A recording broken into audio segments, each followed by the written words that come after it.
And hello, people, hello, world, and welcome back to Totally Tanked. My name is John. This is Rob, and we're Totally Tanked, and we're the tankiest podcast in Tankville. Hello, folks. Today you might see some S's on the screen as we're talking about a very particular family of tanks. What are we calling it, John? the CVRT, Combat Vehicle Reconnaissance Tracked, because apparently the British don't like light tanks. Oh, they love light tanks. They don't like calling them light tanks. Well, and there's a couple of reasons for that. But anyway, so for those who might have seen what's on the screen there, usually it will be called the Scorpion or the Scorpion family. Supposedly, they were going to call it the Setter family to begin with. The what? Yes, they were going to be called Setters. But then somebody said, you know, Well, as in Irish setters. yes, that wasn't war enough. So they said, right, we better call it something a bit more dangerous. So they called it a Scorpion because they said, well, with the turret at the back, looks like it's got a sting in its tail. So that's what we're looking at there. Right, and we should note that we're going to get into the whys and wherefores of this family of vehicles in a big way.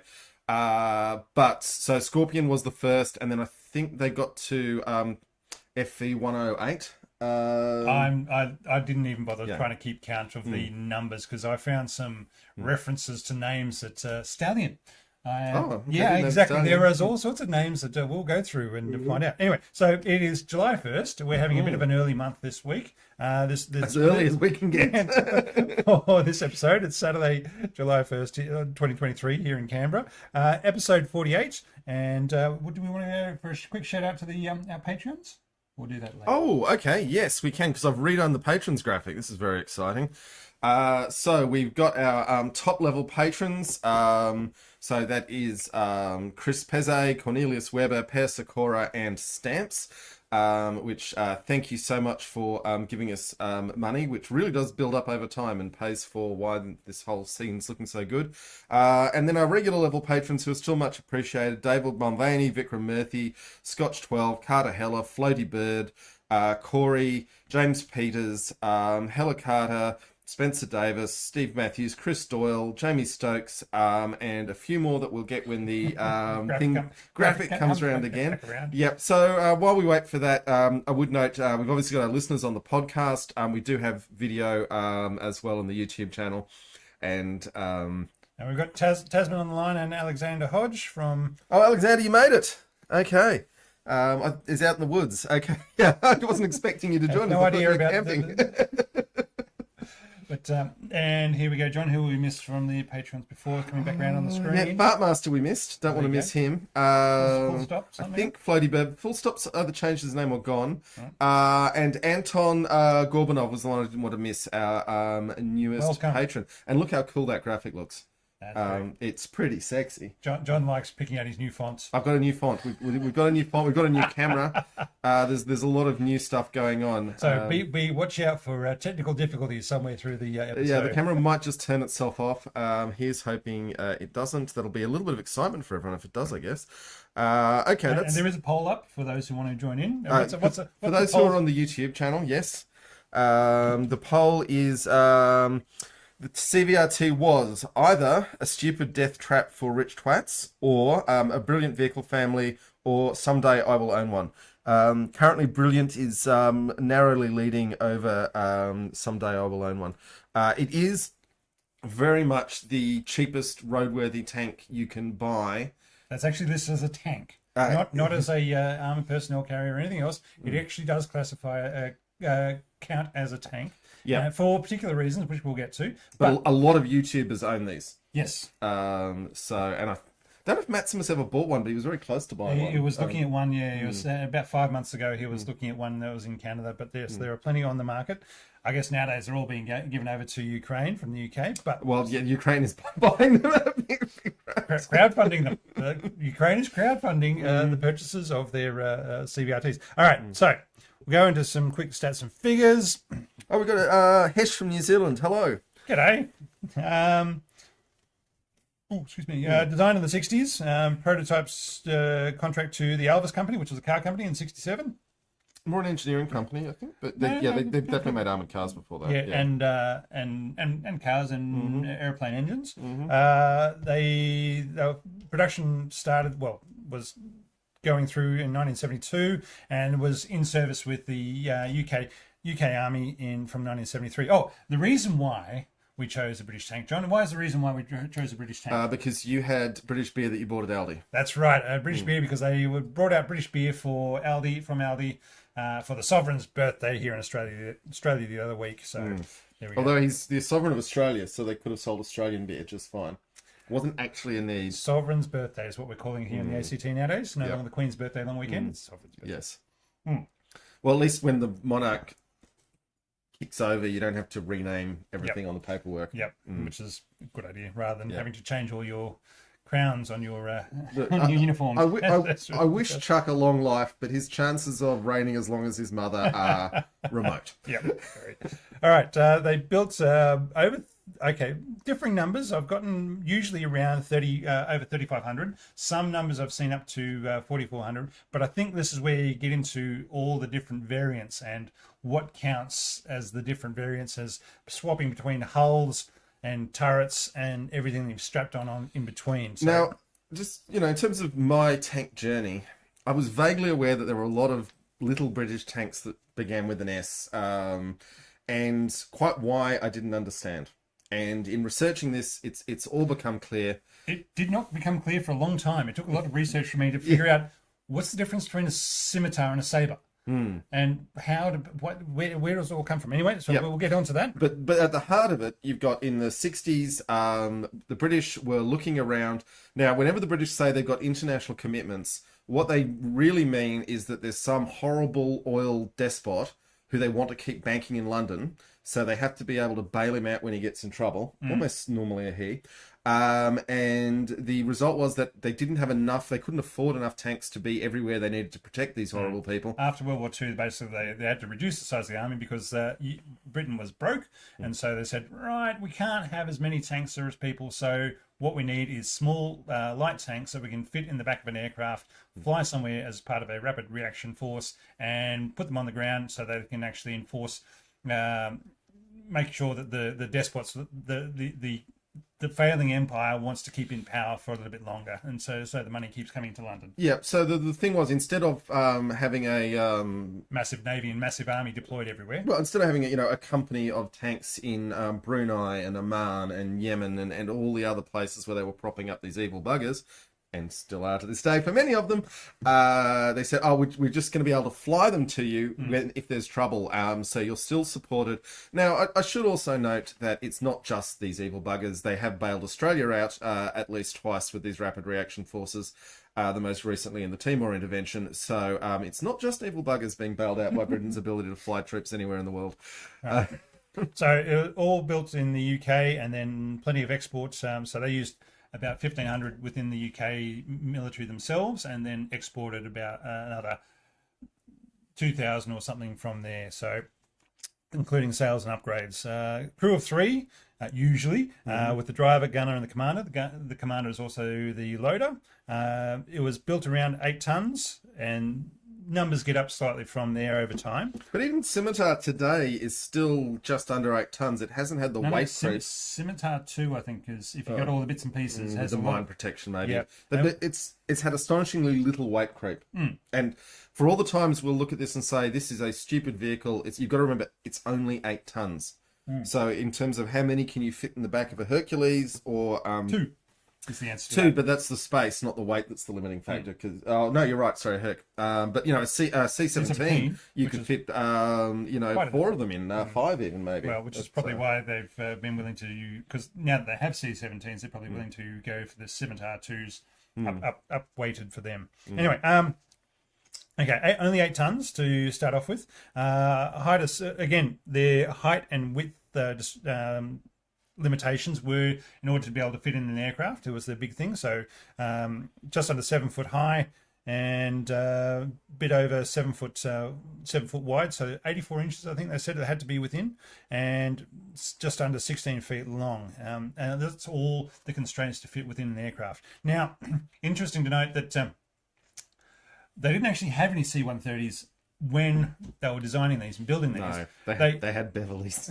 They were looking at building themselves a VTOL transport aircraft to carry these things around, and quickly realized, you know what, that is not going to happen. And so when they went out and bought the Hercules C-130s to be able to have short takeoff and landing and say, yep, we can just take these anywhere, and they've done a marvelous job ever since. It was in this period that the C-130 flew in the same year as the Blackburn Beverly, and the Beverly was famous for A, barely being faster than the wind, and B, only being able to carry 60 troops, when if you're moving troops around the world, you really want to be able to move a whole company at a time. Which is 100, 120 type thing. Yeah. All right. Engine started with a Jag 4.2 litre petrol engine. And a lot of the ones in museums still have the Jaguar engine. And there's still plenty of them. Yeah, the ones floating around either in service with foreign countries or on the market these days still have the Jag engine. And the reason they chose that was because they could only fit 24 inches for the engine bay, because it's situated beside the driver to the right of the driver as he's facing forward. Only had 24 inches in which to fit the engine in, and that's why they said, right, there are no commercially available tank engines for that, so we'll get a petrol Jaguar engine. Like, this thing's a death trap, right? So what does a petrol engine make a difference? Eventually, they had to downrate the engine output from 265 horsepower to 195, just so they didn't push it too hard. They eventually went over to a Cummins diesel engine, 5.9 litre, and they managed to fit that in there. So it's got 7 gears forward and back. It's quite quick. They reckon it's the fastest tank we've ever been in, and it did hold the record for being the fastest tank ever. Now 80 kilometers an hour. I think they reckon they got it up to over 90. I reckon that was downhill, but certainly 80 kilometers on the flat. Although that had to be on a road, because as I can vouch, anytime you get up to any sort of speed, it's a bit bumpy. It really gets very bumpy. And like my ribs still hurt just thinking about it, because when we get to the halftime break, we've got a video of the start of a lap. My very bad video taking on the phone as Lottie drives us around Cairns, and we bounced it, and I had to put the camera away because we're bouncing around too much. Anyway, they reckon a max speed of up to 90 k's an hour. However, cruising speed on the road is about 72 k's an hour. Huge range as well, up to 750 kilometers on with all its various extended tanks. Various weapons can be fitted for and with and so forth, and we'll get into those with the various variations. Yep. Now, the big reason why it's only 8 tons is because they decided they didn't have the weight for making a steel armor frame, for putting steel armor on the tank. So they made it all out of aluminium alloy 7039, which is a revolutionary aluminium alloy that just developed for it. There are many like duralumin and all these different aluminium alloys people talk about, and it gives you very small marginal improvements. I'm not saying they're not improvements. I'm not saying they're not worthwhile. But if you've got an aluminium vehicle, then it's still an aluminium vehicle. And the thing they discovered with the armor on this tank was that they needed 3 times the thickness to get the equivalent protection of steel. But they were still 5 tons lighter than the equivalent protection of steel by making it out of aluminium than steel. Yeah, but so that 5 tons difference is huge. Yeah, it is. But David Fletcher made the point that the real benefit was having made a 3 inches thick chassis. It was incredibly stiff, and they could pull out all the internal bulkheads they would have needed in a thin steel vehicle. All the frames that you would normally have to weld the steel plates onto. And that's where they actually got the weight saving. Also, so it's only designed to take a heavy machine gun from the front, so 14.5 from within 600 meters, and 7.62 bullets from the sides. So anything else will go straight through it. So it is not protected, essentially. But what they did find is that the aluminium is actually better at deflecting shrapnel from artillery than steel is. So it just sort of sinks in, doesn't it? I have no idea about ballistics and that sort of stuff, but that's where we get. And now we'll get on to the favourite thing of variants, John. Variants. So many. All right. It's called a vehicle family for a reason, because it's very, like the British royalty, they're very inbred. Yeah, and let's briefly talk about families. Families don't often work. Like we've looked at the Russian Armata family. Terrible, because it's an enormously heavy vehicle, and a family of them gives you a family of enormously heavy things, and that brings all the logistics train of moving heavy things. But because they made such a light little thing, it was basically a utility vehicle from the start, and it actually kind of worked. There you go. Welcome, Alexander and Evan, for joining the pod. Thanks very much. Okay, well, actually, let's talk about the vehicle families, the pros and cons. All right, so pros: the commonality, the driver training, the spares, the servicing, including the training and the technicians all have the same commonality. They can all be trained the same way to say, this is the engine you'll be working on, and it's going to cover all these different types of vehicles. And it's where you go. And the driver training is saying, you've been trained to drive this vehicle. You can drive any of these types of vehicles. Sorry. And you've also got all the different petrol and oils and lubricants, the POLs. They're all the same. So for your logistics train, you don't have to have a special... any sort of special oils or petrols for it, except in this case it is a increased octane petrol engine. Which anyway, the point I was going to make, this vehicle, you get the standardization, but it is not an easy vehicle to maintain. People who've worked on it tell a lot of stories. Well, I guess I've only seen the Maximus complaining about this a whole lot, even though he really wants it. I'll take his word on it. Yeah, exactly. He knows more than I do. All right, some of the cons for having a family of vehicles. It compounds any issues you've got. So where you have maintainability and servicing issues, then that's across all the fleets. So whatever bad parts of your vehicle is going to be apparent on all of them. I felt I better throw this one there because you've got a family of vehicles. They're all coming out of service or not being used anymore. You have to bring in a new one, and for this they've brought in Ajax, and it's gone horribly wrong. It's all gone horribly wrong. So that's a big con for your family. Too many variants with S names. I think that's a very striking one. And not only that, I mean, if they'd gone with the letter Q, they would have been stuffed, right? But with the letter S, they managed to make every one of the names actually indicate the role of the vehiil. They tried to, at any rate. It's pretty good. I still don't know what Stallion does. I don't know what Stallion is. So. All right. We're on fine form there. All right, let's get on to some of these variants. Okay, Scorpion. So the Scorpion was the original version of the tank. And FV 101. And it is designated as a light tank. It has a 76mm gun, and it was an anti-infantry role plus anti-light armor, and I can't even read my hand. And for infantry, or who knows what's written there. It was a light tank. Yep. They definitely didn't want to say it was a light tank. It was a light tank. No, they had to say it was a light tank because it's by the Conventional Forces in Europe Treaty. Oh, Arms Limitation Treaty. Arms Limitation Treaty. Yeah. So this is just this is the one of the actually comes around why we bring in one of the reasons why we bring in the Saber is at the end of the Cold War.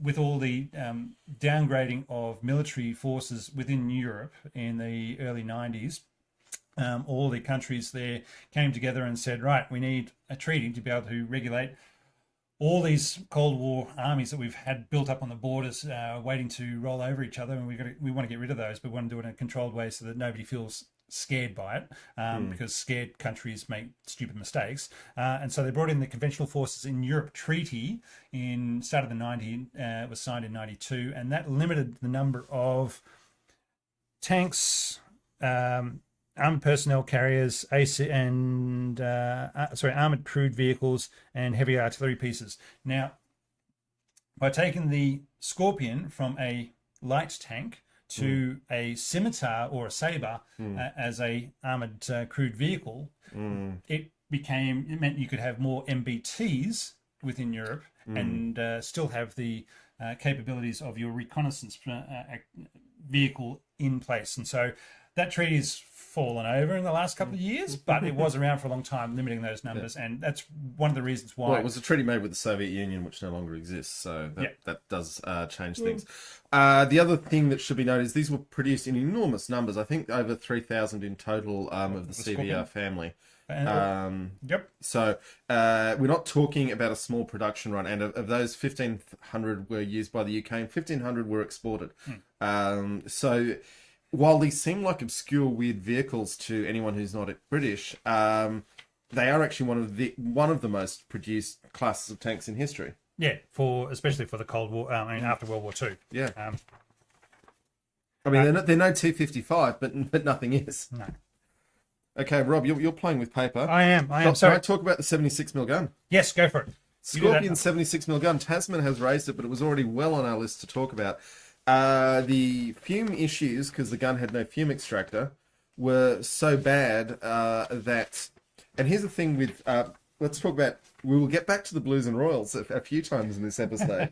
But because this was used by what is called the household cavalry in the UK, which... the posh boys. Is the posh boys. When they realised there was a problem with the gun, normally if the crew of a vehicle are breathing horrible carcinogenic fumes, no one cares. The squaddies can take what they're given and be grateful for it. Yeah, but when Daddy is in the House of Lords, questions get asked in the House of Lords and the government has to answer the questions. And the questions with Scorpion got so bad that literally, literally is overdoing it. But apparently the stories are one night they just all disappeared. They didn't all just disappear. Well, the Scorpions got withdrawn from service incredibly quickly when they realised how bad the fume issues were with the 76mm gun. All right, we'll get on to posh boys and so forth in a little bit. So then we got this, and their cat onesies. That's coming up. They're squaddies. They're not posh boys. They're squaddies, John. They look like Ruperts in the photos, but they are the NCOs been in the trouble in the cat onesies. Anyway. But to quickly say, coming up in the show, second half of the show, we've got Graham from the last episode, his Stuart tank running. Video of that, he sent it to us. And also we will be discussing the great riot involving the household cavalry NCOs. And lots more. Recent events in Russia. The sparkling coup d'etat. Yeah. All right. So Scimitar. Scimitar is is another version whereby they took out the. Hey, you've gone from FV101 to FV109. I didn't bother listing them in that order. Anyway. Okay. I'm just doing them in numbers. Do you want to do them in different orders? No, we can go to Scimitar, as long as we don't miss out Striker. No, we're getting the Striker. Well, okay, we'll do Striker. So they made 350 Strikers. This was the anti-tank missile version.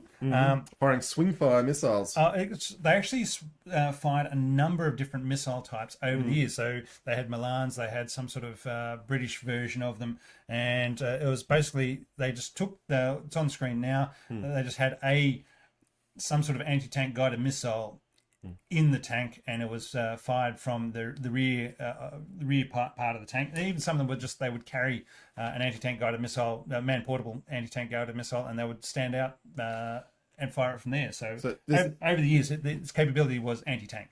There's a few things. So it's basically a tank destroyer because all of these missiles were entirely capable of taking out main battle tanks to their ears, and it very much had a tank destroyer role in the British Army on the Rhine. The cool story about Striker is famously when you see the missile rack pop up, it's got 5 missiles in it. It could carry another 5 reloads inside, but that involved parking somewhere and manually lugging them up. When the question was asked, why 5? What's good about the number 5?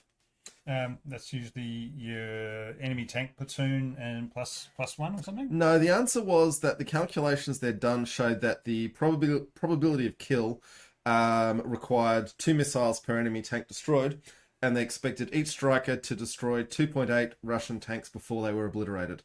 There are your 5 missiles. It's all you're going to need. Go for it. Right. Yeah.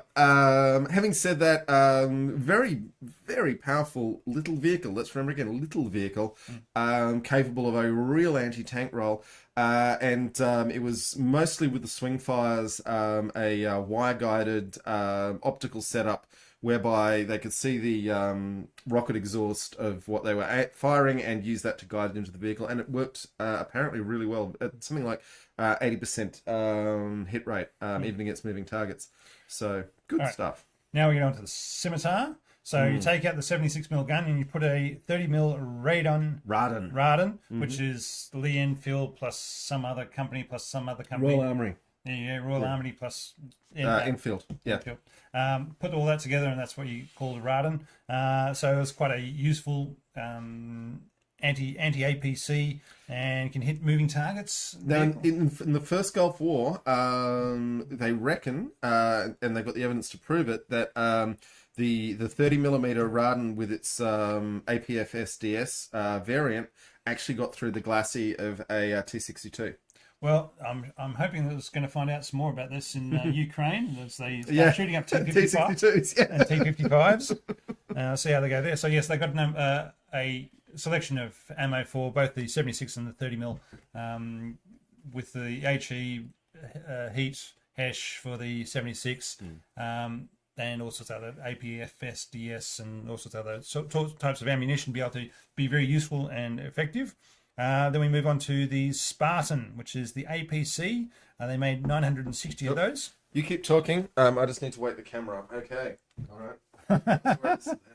All right. How's it going? We are not there yet. No. We're coming back. How long was that? Anybody want to tell us? Did it come up? No. It's 26. So we've been about half an hour. It's got a. So this is the fun joys of live streaming with new technology, boys and girls. How's it looking now? No, still not there. You guys have disappeared. There we go. Now we're back on. We're back on. John's found the button that makes things go. So hopefully within half an hour you'll do that again. Okay, at least I know which button to press. Right, Spartan APC, 960 of those made. It's FV103. Only carries 4, so it's used for specialist teams and not just infantry. So you put in your bomb disposal, your engineers, your sniper teams, commandos, anything like that. They're moving around your recovery mechanics. Any teams that need to be working in a small number and need to be deployed forward quickly and in support of other activities. So, and it could be your anti-armor teams or even mortar teams. You can throw all those guys, 4 of them, in the back of the Spartan APC. So it's not really carries a squad. It's more because they are cavalry and in support of armor. They don't necessarily carry infantry, which is where your mechanized infantry and your bulldog vehicles come in, which carry more numbers rather than the Spartan. Then you have the Samaritan, which is they made 101 of those. That's your ambulance variant of the CVRT, and it also has cooling in there for the morgue function. So when you're carrying out bodies, that they don't go a bit moldy. Well, that's thoughtful. It is for your ambulance. Yeah. Then you have your Sultan command vehicle. It reminds me of why when you're planning an assault, you always make sure your jumping off point is different from your wounded retrieval point. There you go. It's very important. You don't want people seeing what's coming back. Then you got the Sultan command vehicle, so it's where all the officers can stand up, look at maps, and point things out and talk on the radio a lot. And you got the Samson, big and strong, which is the armored recovery vehicle. They made 136 of those. They definitely. The problem with an armored recovery vehicle is that you need something big and powerful, and a light vehicle in the ARV role, it just didn't have the grunt it really needed. No, because when you're hauling things out of the mud, you really need something with a bit stronger than just your... Now, let's talk about the rubber band right now, though. Which rubber band? The tracks or the... No. This was a great British innovation, was they figured out that if they put a bungee cord between 2 of the CVRTs that was stuck in the mud, and then they ran with the bungee cord behind, and because it's only 8 tons, a bungee cord can handle this. For larger vehicles, this would never work. When the bungee cord reaches the point where it can't get any longer and starts to draw in, obviously the stuck vehicle is in mud, which has low traction. It's stuck because it has low traction. And the other vehicle is on higher traction ground, so the cord drags the thing out of the mud. It actually works. There's video of it online. I've not seen that. But in the Falklands, they used it a lot because obviously they didn't have a lot of armored recovery vehicles in the Falklands. They did have a barb there. Yeah, but they... It's the only Centurion deployed over there? Yeah. Yes, it actually worked for vehicles this light. Can't work for bigger vehicles because you can't build a bungee cord strong enough. But, there you go. Yeah. All right, no, not had seen that one. So, yes, your Samson is your armored recovery vehicle. Now, then we get into... And then the Saber. So the Saber came around, as we're saying, when the Scorpion, they said... we got to get rid of the Scorpions, make from the light tanks for the conventional arms in Europe treaty, conventional forces in Europe treaty. Get rid of the light tanks and make them reconnaissance / scouting vehicles. And what they did there is at the same time they were getting rid of their Fox armored. Keep going. Yep. Sheridan's coming home. If you can hear funny noises. Yes, I thought the dogs might have been going nuts or something like that. Some considerate people would have parked on the street, but no. I'm not in a relationship with a considerate person. I can tell you stories, but people don't want to know my background. All right, the Saber. Now, this is the one that really confused me, because when you look at the Saber and you look at the Scimitar, they look very similar. And you say, well, what's the difference? Well, the difference is actually the top of the turret. They both have the 30mm Radin gun, but they took the turret off the Fox Scout car and they put it onto, and then they took the turret off the Scorpions and then you swapped the two. So the Fox turret goes onto the hull of the Scorpion, turning it into a different vehicle. Now, it's a little lower profile of a turret, which is why they had to say, well, the crewmen inside the turret would bang their heads on the roof of it, so they had to they've given them domed turret hatches rather than flat ones, which you have in the Scimitars. And it's worth noting, when we posted video of a Saber going around at Oz Armour Fest last year, our audience was flummoxed, including lots of people who'd operated in CVRTs. So Saber is not very well known, even though I think there are about 150 produced. So it's not that couple hundred. Yeah, it's not that rare, but it really flummoxed and you might see people who should know, because they're like, "What is up with that weird gun?" And not only that, is part of it is, John, is that in the I'm not sure if it's in the video or in some of the photos that you'll actually see a Fox Scout car running along behind the Saber.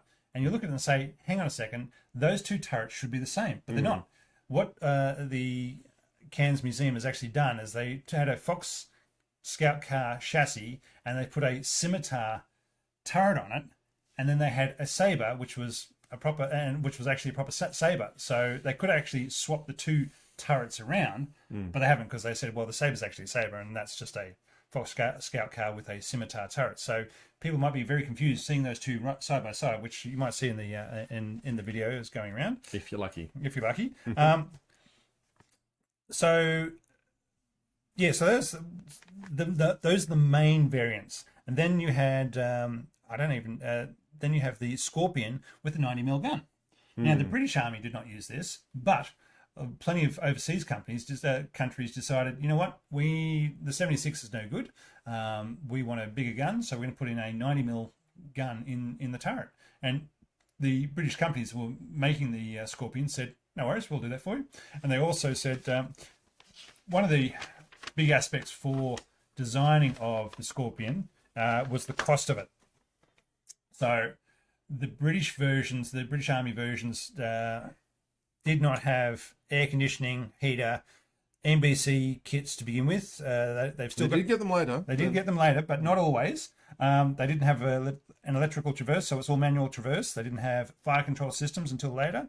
Thermal imaging, and they're very, very limited protection, and the 90mm gun. All these things were put in for the overseas market. So other countries like Belgium and Brunei and other places said, we want the 90mm gun, and they said, well, is it a hot country? Would you like some air conditioning in there as well? And they said, yeah, that'd be really useful. So the Brits eventually put a lot of these things in, but it was not standard, especially to begin with. So a lot of these things came later.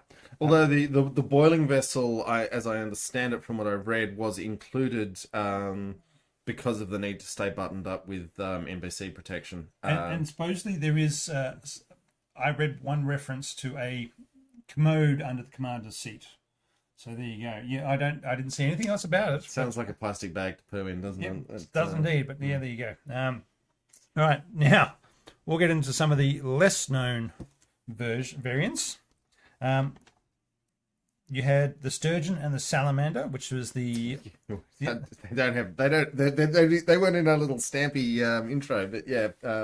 They're the Op 4 versions used by the British Army training activities in Canada. So there was a training corps in Canada for. There still is. Most of the British Army does armoured training done in Canada.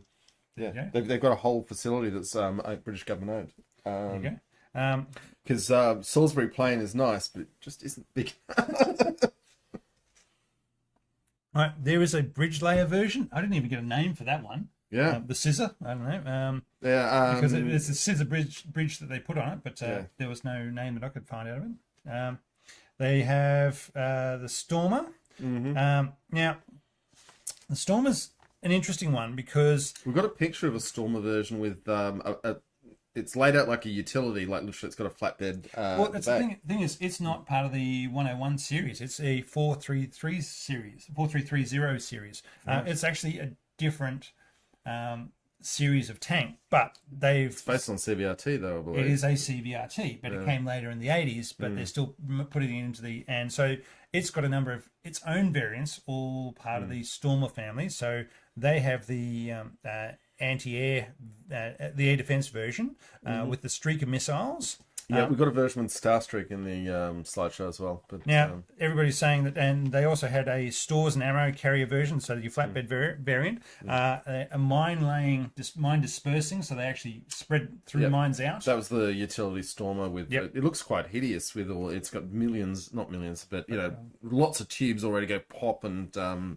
make an area deadly to children for decades. The Stormer hull is longer and can carry more troops than the Spartan, so they had an APC version of that. And then you got as we're saying, the Starstreak missiles to provide close-in air support, air defense. So again, a lot of people speculating that if they kept those versions, they'd be really useful in Ukraine right now. But the idea was that no NATO country will be in an environment whereby they'll need to have they'll always have air superiority.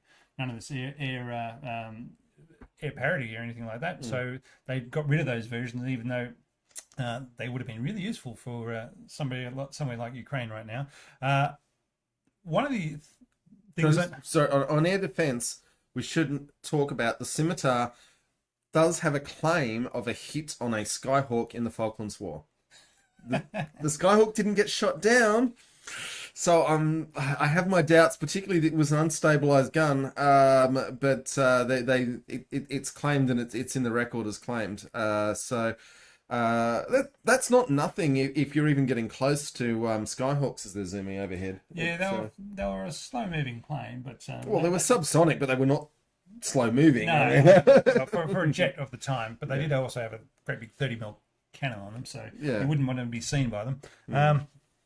All right, so you've got the I'm saying that the Stormers with the Starstreak missiles, high velocity missiles, HVMs, would be very useful in Ukraine right now. As I said, I've got the aforementioned reference to a Stallion. I have no idea what that is. That might be the bridge carrier. And I think I'll probably find another version scribbled on my pages somewhere, but that's pretty much it for now. Now we get on to some of the points I want to talk about with the actual tanks themselves, and we're calling them tanks because that's what they are. Talking of posh boys in them, young Prince Harry was in. He rode a CVRT, did he? Yeah, certainly did. He had a troop commander of. I thought he was mostly a gunner in Apaches, but no, that was his second tour of Afghanistan. Yeah, right. So he spent 3 months doing that, but he spent a couple of months doing CVRTs over in Afghanistan. So he had a troop of, they say scimitars, but I think it might have actually been Spartans. It's a shame he's turned out to be such a twat. Household cavalry, there you go. So on the other if we have any viewers or listeners from the household cavalry, look, I've met some of you guys. I know you're not that bad, but you still you cop it from everyone else, you're going to get it from us too. That's right.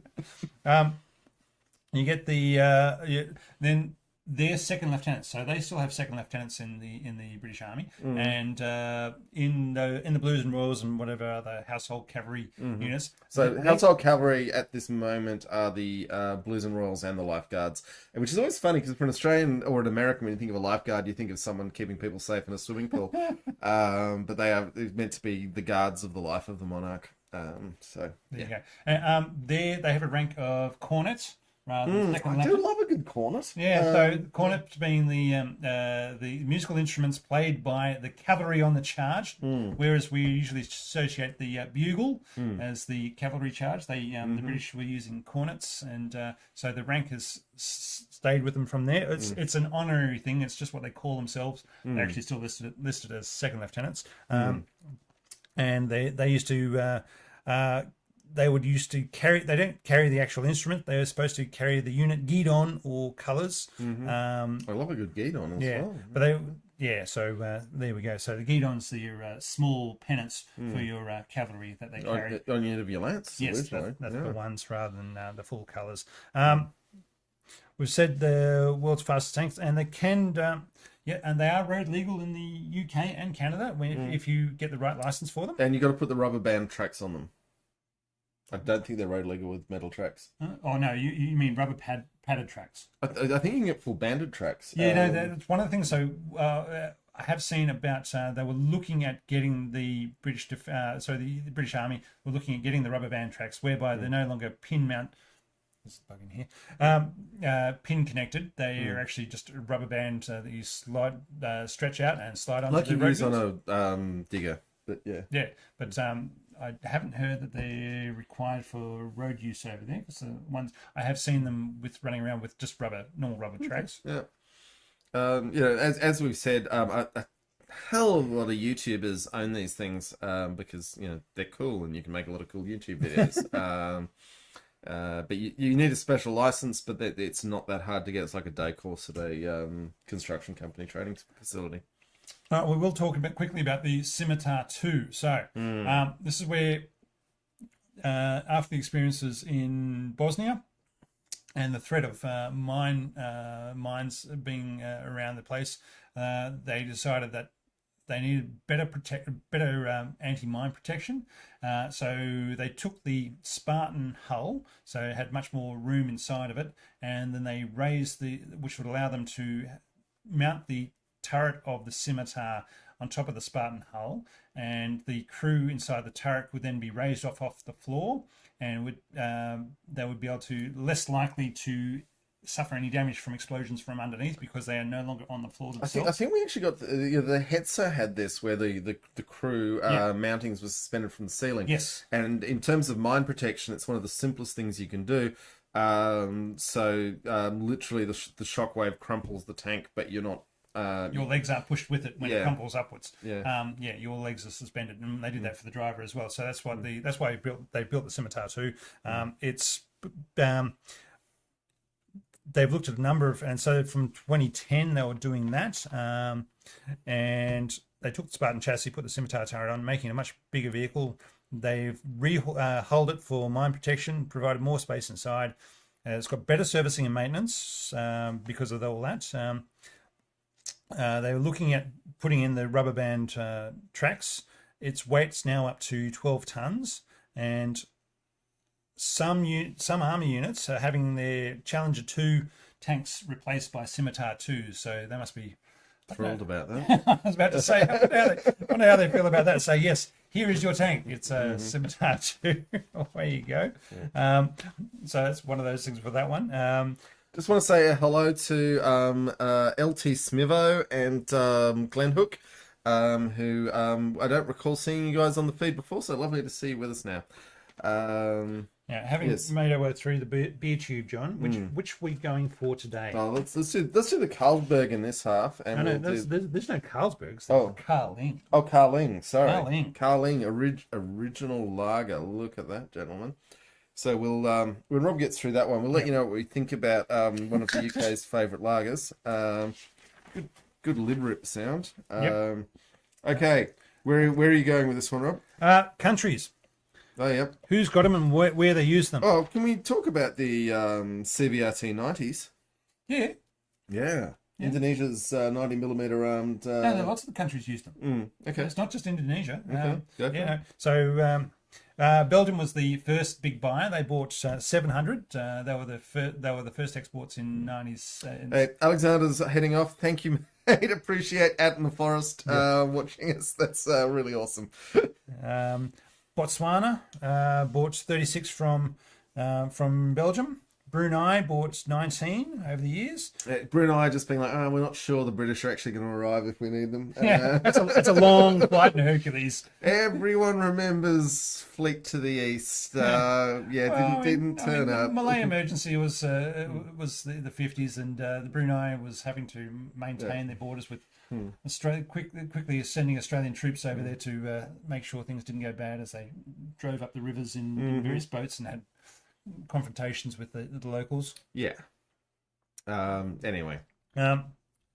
Chile bought 30 from the Spanish Marine Corps for their own Marine Corps. Now let's briefly note that what we are noting here, everyone who buys this vehicle also has the problem of how do we move them around our country? We either have lots of mountains and little bridges, or we have lots of islands and little ferries. And in all these cases, the answer is something under 10 tons. Come on. Because it could go up 60-degree slopes, so that's pretty. There's not a lot of tanks that would be terrifying. There's not a lot of tanks that'll go up a 60-degree slope. I'm not sure we're not getting caught again on gradients versus degrees, and they're slightly different. And we've been here before. I'm not smart enough to know the difference. It can go up amazing slopes, but I don't. And it has very low ground pressure, so it doesn't use ground pressure. Let's talk about that. It literally has such a low ground pressure that the tank will come to a stop, and the troops will get out, and they will sink into the mud. Because the ground pressure of the CVRT is lower than the average human being, which really lets it float over some horrible terrain. Honduras picked up 15 of these, probably after the 100 Hours War that we talked about previously. Indonesia has bought 121, including your 90mm guns. Now, the Indonesia, you got to remember, we're talking about, I think it's a 10,000 major island archipelago. It's only 4,000. Depends how. Okay, anyway, they've got more islands than any country on Earth that I'm aware of. And the fourth largest population. Yeah, and so what can fit on a ferry is a question that the Indonesians think about more than anyone else. The Greeks and the Turks are probably next, but for the Filipinos, who also operate CVRT, have a lot of islands. So it's going to be a hell of a war in the east if Taiwan ever goes up, because it's going to be a naval one. Yeah. All right.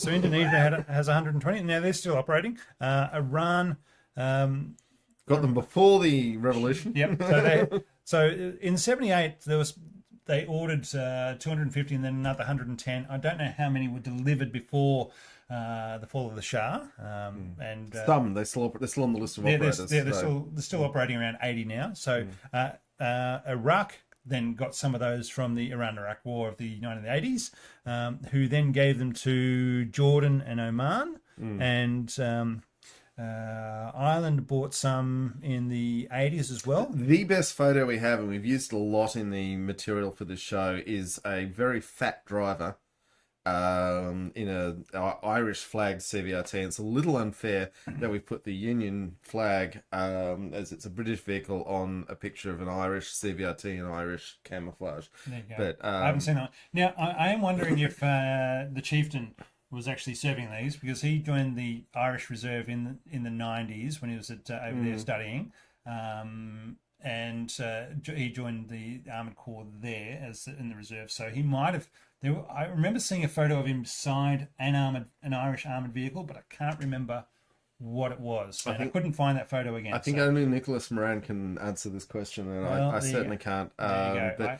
It's quite amazing, considering he was born in America and he's spent so much time in America, just how strong the Irish accent remains. That's a really good point. I mean, Greek and Irish parents, and then raised in America. But who are we to question anyone's accent or ancestry? We're just trying as, mate. All right. I'm half English. Jordan bought a number, and then also got some given to them from Iran. Malaysia has bought. So they bought Jordan bought 80, or sorry, had 80, and are still using them. Malaysia bought 26. New Zealand bought 26 in the 80s, and they have got rid of those and replaced them with their labs. Which is an interesting one, because I mean, Australia evaluated CVRT really heavily, like literally a lot of its field testing was done in Australia, and we said no, thank you. Well, we did take their. We took the turrets and put it on our M113s, but so yeah. Supposedly, whether or not we took the, I've read differing accounts whether or not we took the turrets off the Scorpions and put them on the M113s to make our medium reconnaissance vehicles, including Tiny Teddy, which is up at Cairns, no road around in, or they came off the Saladin armored car. So they had a 76mm gun on that as well. So I think I thought the Saladin was the source of those ones, but I think from what I've been reading, there's been a couple of intakes of those, but yeah. Oh, Rob's cracking the Carling. Here we go. All right, we're going to be doing first beer review in a few minutes, folks. It's very exciting. Yeah. Where are we up to? Countries. We're up to, we were saying New Zealand. Nigeria. Nigeria bought 100. Yep. They're still using theirs. Oman bought and or given some. We're very much getting into the territory of countries that Canada's overseas commitments of the British just saying, look, we're not sure your planes are going to arrive. We'll get some of those vehicles. And again, Oman got some from Iran and some from Iraq and from various times. The Philippines have 41. They're still in use. They were involved in the siege of Zamboanga back in 2013, I want to say it was. Yeah, I remember that well. I was covering it as a journalist. Well, covering it from here in Canberra. I didn't go there. But, where somebody might shoot at us. If I can briefly digress, literally an Australian journalist got a bullet in the neck, and when the surgeons extracted it, there was a picture of the bullet, and I was the only person in the world who was smart enough to just put a picture of it on Quora and say, can anyone identify this bullet? And as 7.62 small, short. Yeah, as a result, my news outlet at the time, which didn't really cover these things, I can't even recall why I bothered, but I was able to be like, this is what the journalist got shot by. And at that point, you could definitely say it was a ricochet, which is part of why he didn't die when he got shot in the neck. But yeah. That was a 5.56. I can't remember the details now. That was a while ago. But simple things like knowing websites like Quora and Reddit exist and just saying, here's a picture of the bullet. And I guarantee you someone can tell you what it is. Yeah, very quickly. All right. Philippines, Spain bought 17 for their Marines. And as I said before, they sold theirs off to Chile. Tanzania bought 40. Yeah, right. Yeah. Thailand bought 154, including some of the 90mm guns. Togo. Togo doesn't come up too often. I was about to say, do you know where Togo is? No. I'm thinking Africa. It is Africa. It's in the Gulf of Sao, I want to say. But anyway, down beside Nigeria and those sort of areas, Cote d'Ivoire and so on. So Raghaw has joined us, by the way. Hello, where are you from? Keep going. Yep. Yeah, so Togo has been in had a bit of a coup the last 20 years and has just been rehabilitated back to being allowed to join the UK Commonwealth last year. So UK Commonwealth's still problematic, Robert. Yeah, it was when just the Commonwealth. It was. I was just reading because I had to look it up, so I had a quick read about Togo and saying, yep, the president, not for life, but a pretty long time, died some back in the I think it was, I want to say the 90s, and when his would-be caretaker successor was off in France and flying back to the country, the military said, you know what, we're going to take the old guy's son, we're going to make him president, and you're not allowed back in the country, and that all went bad for them from there. So they've had a bit of a military dictatorship for the last however long. United Arab Emirates have 76. The Brits used 1,500, obviously. Well, it's the numbers they're giving us. And Venezuela picked up 80 of them as well. So all different variants, as everyone will look at. I'm not sure those numbers add up, looking at them there. No, but as I say, there's... Yep. some of them are on-sold from one area to another. Well, I feel like the other operators number is low, but I'd need to pull out a calculator, and we're not going to do that right now. No. Yep. But I mean, some would be bought. The Belgians definitely sold off a lot of those to various people. They've all been upgraded one way or another. BAE's having a lovely time the last 40 years upgrading them. Since the 80s, they were from 1981, they were upgrading various versions of the CVRTs for their export market. The British Army eventually got round to saying, yeah, you know what, we need MBCD gear, we need an air conditioner, we need such and such to actually be able to work in the environments that they're in. It's literally, because I know people who do... Oh, sorry, and Ukraine. Ukraine's about to be a major operator. But I know a significant number of people in Australia who've worked in defence procurement, and their number one thing will be like, the reason we don't like buying anything from the British is that they don't put the air conditioning in that you need in real heat. Yeah. But it was tested, and they say the vehicle is rated from minus 30 degrees to 50 degrees heat. So they actually they drove it out before rolling it out for the British Army. They rolled it around to Oman and Australia and Norway and Canada to say yes, it can operate. So mechanically, it could probably operate in those environments. Yeah, but physically, for the crew comfort, you want it. You want a bit more air conditioning. We have talked about this a lot before, but for the benefit of new listeners, let's say it again.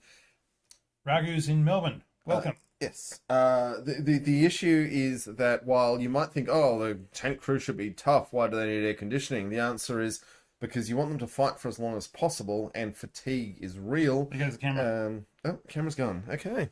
That's cool. Yep, right on the half-hour mark again. Yeah, we know the button to press now, though. So.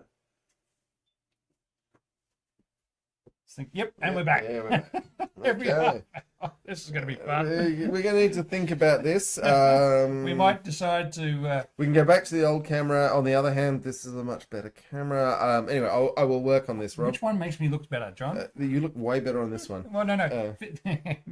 For my own vanity, not for the actual specifics of the camera. Yeah, we will get there, and we might have to go back to the other camera, which is a shame because this is a much better camera. But anyway. Yeah. Fun things about the CVRT. Rimmer gets to drive one. Chris Barry, one of the boys from the Dwarf, with his penchant for... It's a real pity Red Dwarf never had an episode with any sort of tank in it. Even the Plastic World one where they did like an army assault, there's no tanks in Red Dwarf. But there is a Jaguar, which has the engine for the CVRT, which is one of the reasons why he likes driving, because he has a Jaguar, and so he then has great fun. I don't want Rimmer to be having fun. Rimmer should just be dying painfully. I mean, not today, Mr. The Death. Kick him in the nuts. Look, I'm sure I'd really enjoy Chris Barry's company if I'm ever lucky enough to spend time with him. But Rimmer, no. Boys from the Dwarf. All right. Fastest tank, longest range tank, track gearing. Okay. What was the range? 750 k's. Jesus. Yeah. He took one to Chris Barry took one to a petrol station in the UK at some stage. It's expensive to fill up. I've seen lots of YouTube of that. He spent 440 pounds to fill up the tank. So however much was in there for that. And it will go through a KFC drive-through. There's YouTube video of that too. There you go. It has the transmission basically can turn very well. What's that one? Turning circle. Yeah, basically, it rather than just stopping one track and letting the other track go, it has its transmission set up so that one track will go faster and they'll slow the other one. So it actually takes that into consideration. So it'll actually corner and turn on the spot and corner very well for a high-speed vehicle, because it is a high-speed vehicle. Even though I've read issues with the New Zealand Army, they managed to roll a number of them around corners, but that was. What happens when you're going fast? And... Compared to the American Striker, which if you swing the gun out will literally almost roll over without moving, is a thing. But yeah. it's a very hot engine. So the thermal image. Oh, and with the aluminium, which is a beautiful heat conductor. So the thing lights up on a thermal imager. In the 70s, when in the 60s and 70s were designed and built, thermal imagers were not a thing, and then suddenly you have a very bright thermal image of this tank moving around the place because gets very hot with that little engine pushing it really hard, and then the whole entire chassis of the tank blowing up. And we've talked about in the past how thermal imaging is literally what tank people talk about the first. They don't talk about the size of the gun, the thickness of the armor. The thermal imaging is the first thing they talk about. So that's well worth bearing in mind. All right. Shall we talk about our Carling lager? Beer review number one. So Carling lager is a response to Australian lagers invading the UK in the Burton-on-Trent, Great Britain. 500 ml can, 4%. There are many British pubs where I've served it cold because we do that here in Australia. Yeah, but there was no way you'd drink Carling warm; it'd be horrible. Anyway, it is just like every Australian lager, and it was literally produced as a response to Australian lagers, and it tastes like an Australian lager.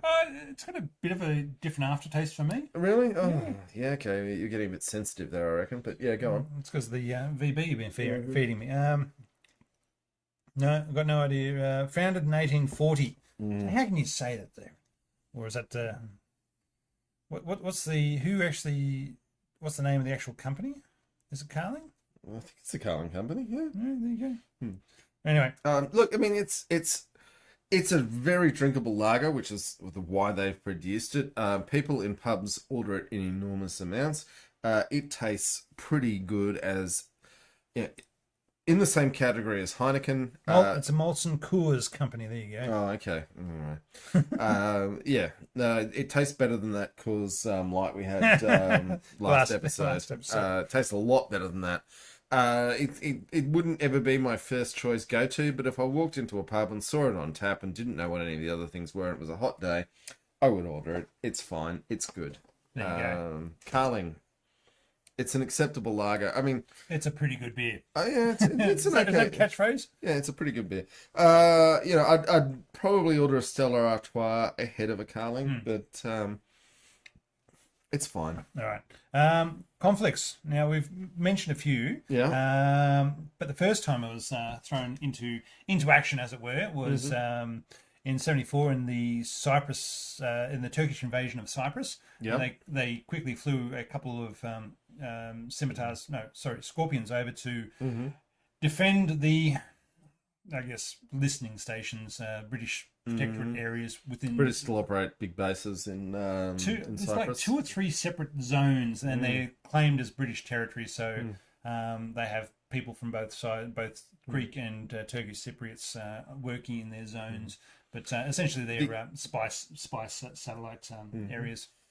The journalist Max Hastings, who wrote one of, in my view, the best books about the Falklands War, because he went down there with the troops as a journalist, but he had briefly been a paratrooper and he did a combat drop into Cyprus, and he had the medals and bits to go with that in the Cyprus, in the Turkish invasion, and it was one of those things where one of the paratroopers on the ship he was going south with said, "Where'd you earn those?" And he said, "Cyprus." And they said, "Oh, you're one of us." And so he got the access he needed as a result of that. But word got around. Anyway, so yeah, Cyprus. Yeah, Falklands was the other main one. They had 3 and 3 Scorpions and Scimitars deployed there, I believe.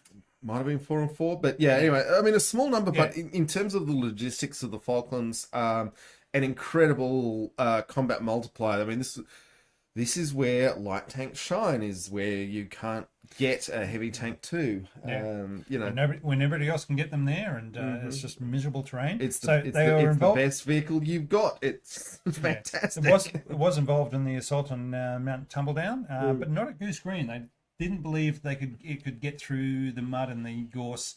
The lands around Goose Green, so they didn't get deployed there, even though So a lot of armchair reviewers have said they probably could have, but who do we know? I would trust the people on the ground who knew the vehicle. Myself.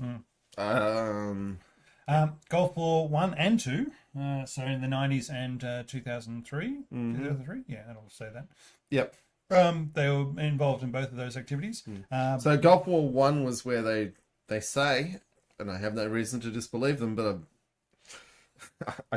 I'm filled with disbelief. You weren't there. It might have happened. They say the 30mm Radin cannon got through the glasses of a T-62, but also a T-55 got a hold of one, and the T-55's round went straight through one side, out the other side, injured no one. 115 mil round going straight through. And if the round had an explosive charge, it didn't detect the tank as it was going through it. So that's kind of awesome and funny. And also there was, I believe, an occasion when an American Air Force pilot mistook CVRTs for Iraqi armor and blew up a bunch of them. Yes, there was a number of blue on blue conflicts there, which is why, as we said last episode, it's worthwhile going into any conflict with tanks that look vehicles that look like American vehicles. Yeah, even that's not necessarily. It's not a guarantee, because I mean, this was the A-10 when it came over the column of CVRTs said, I'm just going to light them up because you know what, I'm a hammer and they are nails. Yeah, it doesn't matter what color nails they are. There was a literal war between the US Army and the US Air Force in the middle of the Gulf War, where they were the Air Force was attacking the Army and the Army was just shooting down the Air Force. And we'll talk about that for Russia in a little bit. Yeah, but it's nasty as hell. But interestingly, when we put up the recognition guide for the CVRT, Buck, our great listener from Alaska, who's an M60 veteran, said, I looked at those in the recognition guides, but obviously the US Air Force didn't get the same recognition guides. Why would they? But they also shoot up a lot of American forces, so let's not be too hard on them. They just shoot up everyone. I always like the story of American ground forces shooting at a British helicopter and in Afghanistan, and the helicopter pilot landing beside them and saying, "When has the Taliban ever flown a?" Well, they do now. They do now. Now that they've captured all the American helicopters. It's like 2003 type thing. Yeah. It's like, okay, so when? Anyway.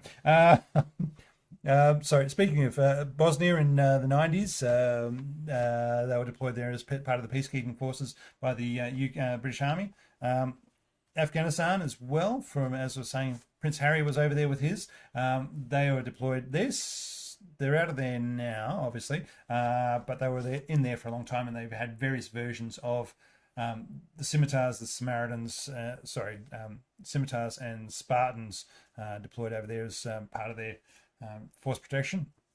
The Iran-Iraq wars of the 1980s, so they were provided to Iran and prior to the fall of the Shah, and afterwards the Iranian Revolutionary Guard had them and were using them, and then lost a bunch of them to Iraq, and then used for various internal conflicts and suppressions of uprisings around the world in all those countries that we talked about before, I guess. Including the Zamboanga siege in the Philippines. Siege in the Philippines. But now they are actively in use in Ukraine. So crowdfunding the British military gave Ukrainian forces about 24, and then a crowdfunding campaign raised 6.4 million to buy 101 various CVRT vehicles, and they have now been shipped over to Ukraine for fighting off the Russians, and plenty more of these going on. So I've read a lot of the articles I watched on YouTube and other areas where the collectors in England, so where before we were talking about collectors in Northern Europe, Belgium, Netherlands and so forth, are just having a bunch of tanks sitting around a warehouse. In in England, the same thing happened with. Sorry, John. I've been remiss in right, my logistical. Look, while you pause, we've had a really interesting comment from Glenn Hook saying, "I was an M1A2 tanker. We had to make our own vehicle ID training. Google and a copy of Jane's were your best friends." So there you go. Well, Jane's goes a long way. So. Yeah. But it's a bit of a why, it's literally why we keep saying, Australia buys American gear because we don't want to look funny on the battlefield with them. It's not like we're being supported by the British anymore. Even though New Zealand, for a long time, was still leaning on that idea of saying we're buying British. That's why they had the Scorpions. I'm sure appropriate bribes are paid to people. Yeah, they're just more British than we are. Yeah, we'll talk about billionaires and their influences in the second half of the show. Anyway, so the British Scorpion variants and FE1, all these variants, when there were a number of times I saw them, they had been bought up by collectors straight after they had just been upgraded to the latest version, and then suddenly a decision came down saying we're getting rid of these. So they have just gone through their upgrade process. Now these upgrades include things like the diesel engines, mine protection, thermal imaging, all these bits and pieces to improve the life extension of the vehicle. But well, I guess it's probably when John Major came in, actually. Probably, yeah, I want to say that. And it was about that time where suddenly all these things were going onto the market, so they were getting rid of them. I hadn't actually looked at that like that. I just made the connection that it was about then they started getting rid of them. So, no, it was Tony Blair, sorry. Tony Blair. Right, no, sorry. I'm getting my UK Prime Ministers mixed up. So change of government, basically, in the UK. So suddenly these things that Controversial opinion. John Major was a better Prime Minister than Tony Blair. I've got no idea. Now, I am not normally inclined to give Tories benefit of the doubt at all, but less wars, John Major. Anyway, yeah. Anyway, fewer wars. Sorry, fewer wars before the pedants really arc up on me. Yeah. What I was getting at is that a lot of them had gone through an extensive upgrade process and then suddenly came onto the market and been bought up by collectors, and they were in pristine condition and YouTubers and ready to go. And well, they've since gone onto the market for YouTubers when people are saying. But there was one video about a fellow. Somewhere, I'm going to say Surrey because I like the sound of it. He had 100 of them, and he had a company called tanksalot.com.uk, and he just had them there for people to be able to come out and drive them around and run things over on the weekend. And he got approached by the crowdfunding mob from Ukraine and said, "We'd like to buy all your tanks." And he said, if the money's right, sure. Well, he never wanted. He said, "I never thought of himself as an arms dealer, but suddenly." He was just a collector, and then suddenly somebody wants to buy them. Said, "Well, I don't want to be making a profit off this, but I kind of have to." So it's funny how we kind of have to when we can make massive stacks, isn't it? You seem genuine, but I don't know. Oh, I've got to do the right thing by Ukraine. I've got to make a ton of money. I mean, I'm not critical of the guy, but I'd do the same thing. We all do. Yeah. All right. Some other fun things. Small enough to fit in a shipping container, so they can be shipped around discreetly around the world. So you don't have to have a C-130 flying in somewhere. You can just put them in a shipping container, ship them off, and suddenly they're in a locale that and carrying out a coup or enforcing a dictator or whatever else you feel like. Overall pros for the vehicle, low cost. When the UK was broke, they were very... they're cheap and light, but they're incredibly effective for the weight and the money, and that's the kind of genius of them. Yeah, it's amazing. The British always had the idea of... Now, I don't know if they ever deployed in Northern Ireland. I couldn't find anything on that. You would think that, but... from the time of 69 all the way through till basically 96 that they might have been deployed over there, but I couldn't find anything saying they were. However, because they had the wheeled vehicles equivalents with the Fox. Could be they use the armored cars. They were used. They always looked at the idea of we want a tracked version and a wheeled version, because the tracked version goes with your armored columns, and your wheeled version is for more insurgents and or internal conflicts, and so we don't scare people when they see tracked vehicles rolling around the streets, which is a pretty important visual distinction of okay, is this a police action or is this the military coming in to blow shit up? And because just remember, boys and girls, mind your language, Rob. I will. Just remember, boys and girls, the military is not the police. All right, they're not trained to keep the peace. They are there to enforce. Now let's quickly talk about the poll on for those who are on the YouTube feed, the glorious few. We do appreciate you guys. And whatever ladies are watching, folks, let's go with folks. Folks. But so the poll, CVRT was currently a stupid death trap for rich twats is on 30%. A brilliant vehicle family sitting on 50%, and someday I will own one is on 20%. So yeah, my 50th is coming up, John. Maybe I'll get one for that.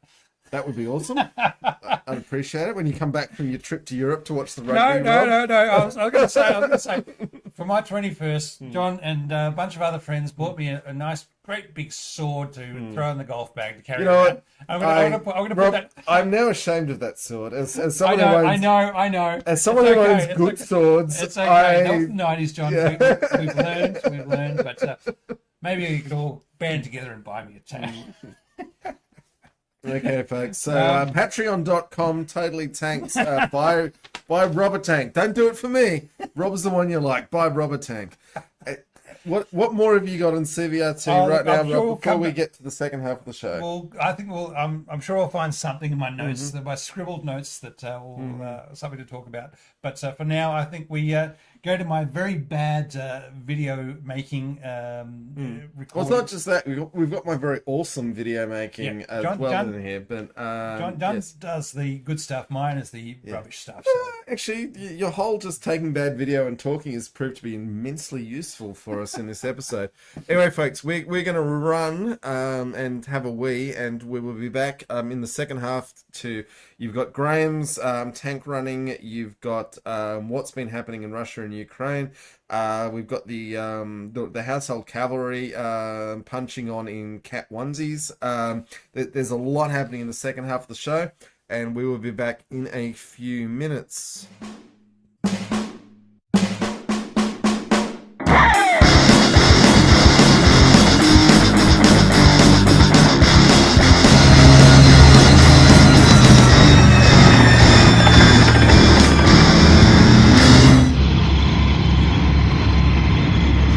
Okay, so this time we're in the Saber.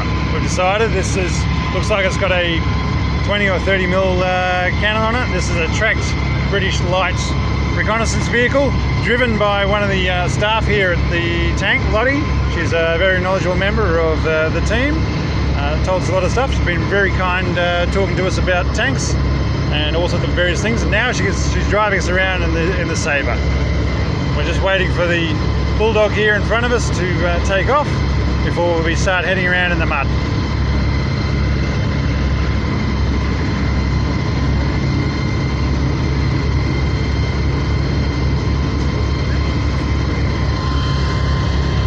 And we've got the Leopard behind us waiting to come in, and then the Fox Scout car behind that.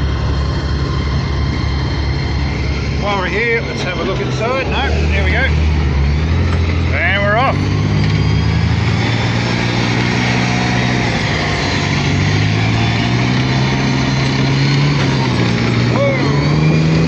Alright, once we're in, we've got the gears going, it's getting thrown around a little bit. It's we're going to hit some bumps. Oh, we'll make sure we're right in this one.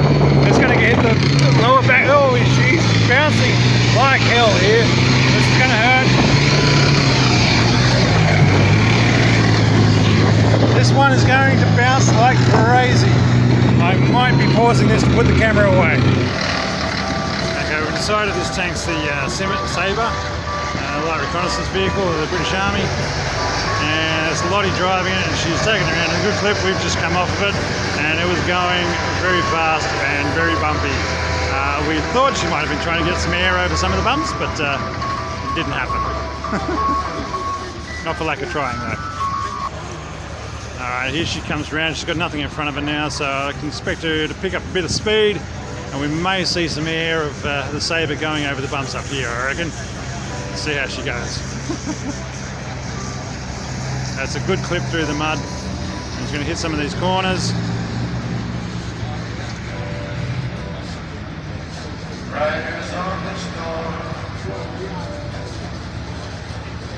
You get bounced around in there quite a bit. See how the short wheelbase sends you riding up and down, and you're quite high up in that little turret.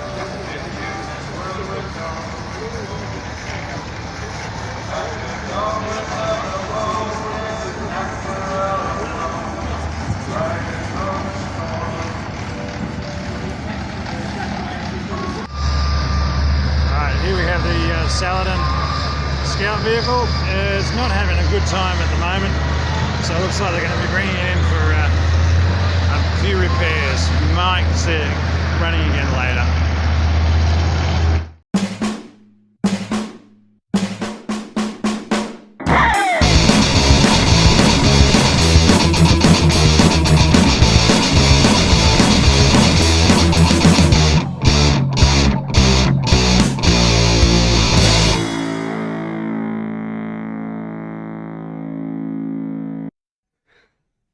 Hello, people. That was a very quick run up and down 2 sets of stairs, past cars, over things, and the hurdles, and a bit of parkour in there to be able to make it back in time for the video starting up again. Now, yes. All right, second half of the video. So, there we go. It's on.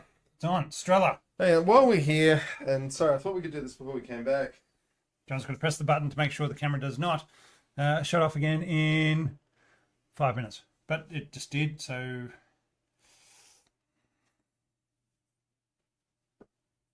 and we're back. Technology is an experience for all of us. Okay, what are we going to talk about in the second half of the show, Rob? Oh, the camera's totally changed the zoom, so let me just fix that. This is going to be fucking great. It has, hasn't it? Keep going, and stop. There? Yep. Okay. Probably similar to what we had before. Mm. Cool. All right. Well, what happened? This has been exciting. What happened last weekend that was of note, John? Well, Wagner. Prigozhin decided, you know what? I'm sick of these Russian generals. My mate Vlad will back me when I decide on me drive to Moscow from Rostov-on-Don and take all me good boys up there, and we blat the hell out of these generals and take over. And Vlad will say, Prigozhin, my mate, my chef, that's a good job. You did the right thing. And you know what? He got halfway there, and Vlad's... Halfway? He got to 200 kilometers. It was 800 kilometer distance. He got to 200 kilometers. He got a long way there. The security forces around Moscow ripped up a lot of highways, and then Vlad came out and said, actually, you know what, chef mate, you read the room wrong, and I'm not actually that happy with your decisions here. There's a lot going on here, and we're going to just keep going until we get through it all. So Prigozhin is an interesting character. We've talked about him before. The fact that he got his start selling late night hot dogs in St. Petersburg. Now, I'm willing to guess that more than a few people watching or listening to this It wasn't just hot dogs he was selling. have had dealings with late night hot dog sellers, but if the rubles are just piling up, it's not hot dogs that you're selling. And I'm not wanting to throw shade on everyone who sells hot dogs. There are many honest people who do that, but they don't make private warlord money. Right? So he was selling drugs, is what I'm saying. And, you know, he spent 9 years in prison in his life. So that also points in that general direction. You've also got that he then managed to take the money he was making from his hot dog stand, drug stand, and turn it into a floating restaurant in St. Petersburg. which is awesome. Good luck to him. For those who don't know, St. Petersburg, like Venice, is a city built on the water with lots of canals and everything else. Having been to St. Petersburg, there's a lot of... I've been to both of them, actually, yeah. But there's a lot of Petersburg that's nowhere near the water. But anyway, he bought his... But the money is there. I bet the money's there. He had his floating restaurant, and literally, there's pictures of him serving up drinks to Vladimir Putin and George W. Bush and Bill Clinton, and so very successful. And then what I love about crony capitalism in the USSR, and I thought about this, and then I thought about recent things in Australia this week, and we're really not that different in terms of corruption. But in terms of the corruption, was that the Russians said, "Oh, we need someone to organize the catering for schools across the whole of Russia," and then someone in the government said, "Well, Prigozhin's very good at running his luxury restaurant on the river." Let's throw money at him so he can run he's very good at food procurement for his luxury restaurant, so he can run the catering for the entire country's schools. And many young Russians died of dysentery while he had that contract. So he's very good at having the right friends and knowing how to talk to the right friends. And there's hope for us all, because you can be in prison and running a hot dog stand. It's got a widget. It's got a widget in it. A widget it has got. So it's Rob opening the next beer. I'm a little ways away from that, but we'll manage. The timeless taste of Tetley's. To get back to Prigozhin, he was, in my view, almost certainly a drug dealer. He got a government contract that he couldn't adequately fulfill, but he made a lot of money of it. He's become the private warlord of the Wagner Group, causing misery and destruction across the world in Putin's service and whoever can pay the most. Yeah, and you know what? Just remember, they're not just in Ukraine. All over Africa. They're all over Africa and Syria. They're deployed forces. So whether it's Chad, Central African Republic, Mali, somewhere else in Eastern Africa they are at the moment, probably Angola. Yeah. But you get to, this is why, everyone's been quoting Machiavelli talking about mercenaries. Let's just talk about mercenaries and the problems with them. That you've got your mercenaries and government's like, oh yeah, mercenaries are great. We don't have to publish their details when they get killed. Yay. Mercenaries, not so keen on that. We don't have to pay them pensions. Yay. Well, they want a lot of money to have the pension taken out of the equation. But it's not an ongoing cost, which is what governments don't like. It's a one-off cost. But it's not. This is the problem, is that once you've got your mercenary force established in a place, they're like, well, who's paying us next month? And what they take really badly to, because they're human beings with their own needs and wants, and guns. And guns is the important part. Is someone saying, oh, we're not going to pay you next month. And say, well, we're just going to overthrow the government that you've put us in place to support and take all their money, because we've got to get money somewhere. Somebody's got to pay the bottom line. But let's talk about, because everyone is telling lies about what happened last week in Russia. Literally an armored column, maybe not armored column, an armed column.